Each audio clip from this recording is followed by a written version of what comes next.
d'ogre, voilà, le titre il est venu très facilement, en tout cas pour ce film-là, parce que c'est vrai que j'avais à cœur, en m'attaquant à ce sujet-là, de parler en fait d'une voracité et particulièrement de personnages qui ont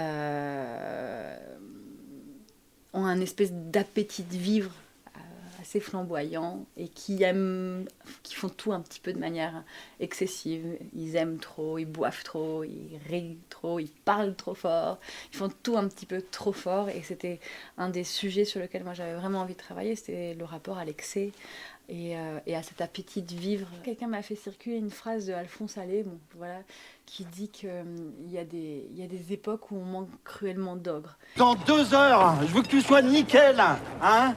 Je veux qu'on ait l'air normaux, bourgeois et propre, d'accord? Il y a du taf. Papa, au sujet de la DUE, Gisèle, je voulais te demander, si t'as besoin de moi, je suis dans la caravane dîner. La DUE, il faut que je t'en parle, vraiment. Puisque dans ce film-là, il y a ce jeu-là entre quelque chose dont je viens, qui m'est biographique, enfin, voilà, qui est la troupe de mes parents, et une très grande envie de fiction et de souffle un peu comme ça, romanesque, à mélanger avec une histoire qui m'est personnelle. Chez les troupes de théâtre itinérantes, déjà, il y a une éthique de la route et du présent. On est en mouvement, parce que le mouvement, c'est la vie, voilà, enfin, tout simplement. Et puis, on part sur les routes parce qu'on est des grands amoureux des œuvres, du théâtre, et on choisit cette démarche qui est d'amener le théâtre là où il n'y a pas de lieu. Et toi, au lieu de ricaner, va donc enlever tes posters de cul dans la caravane maquillage, d'accord? Et bougez-moi ce con de la table du petit déjeuner. C'est un théâtre ici, pas un cirque. De toute façon, c'est comme dans toutes les aventures collectives, il y a des tiraillements entre de profondes contradictions et de profondes ambivalences. Et moi, j'essayais de ne pas cacher non plus ces contradictions. Et c'est vrai qu'il y a cette facilité pour une troupe de tout un coup se réfugier derrière un patriarche. Toutes les générations comme ça vivent ensemble, avec peut-être des figures tutélaires, avec peut-être des gens qui prennent un peu trop la place, mais il y aura toujours quelqu'un pour dire justement, juste tais-toi, allez, on passe à autre chose, etc. Voilà, c'est fait, le désir de vivre ensemble est fait de très grandes contradictions, surtout quand on tente des choses aussi collectives que ça.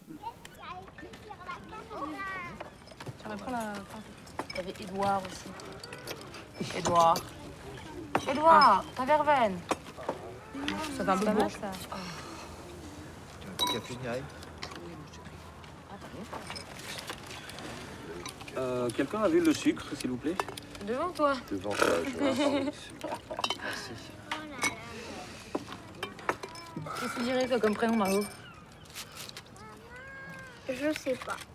On a fait ce pari, en tout cas, d'embarquer dans la troupe pas seulement des comédiens de cinéma comme Adèle Haenel, comme Marc Barbet ou comme Lola Dueñas ou comme encore d'autres, mais aussi que les rôles qui étaient proches de ceux inspirés, je veux dire, par ma famille, soient joués par eux-mêmes.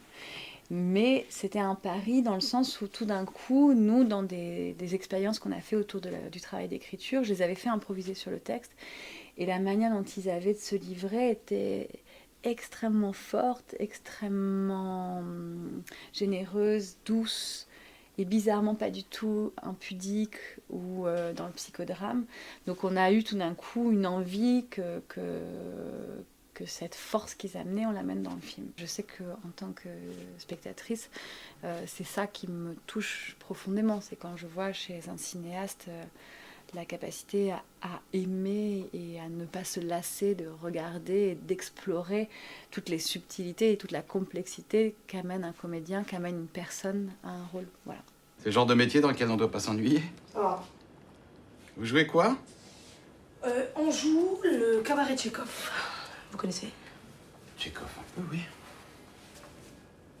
Et bah là, c'est un montage avec des chansons et tout ça. Et peut-être vous connaissez la première partie, c'est l'ours. Je connais pas. Soulevez ça. Faut sortir parfois le dimanche, docteur. Attention, c'est froid. En fait, c'est l'histoire d'un créancier et d'une veuve qui s'engueulent parce que la veuve, elle veut pas rendre la thune au créancier, que le créancier, lui, veut récupérer cette thune. Et du coup, ils s'engueulent, mais à tel point qu'ils vont presque se tuer. Et en fait, en s'engueulant, ils tombent amoureux. Tchekhov, c'est un auteur, comme pour beaucoup de monde, hein, mais qui me bouleverse, qui est fondamental.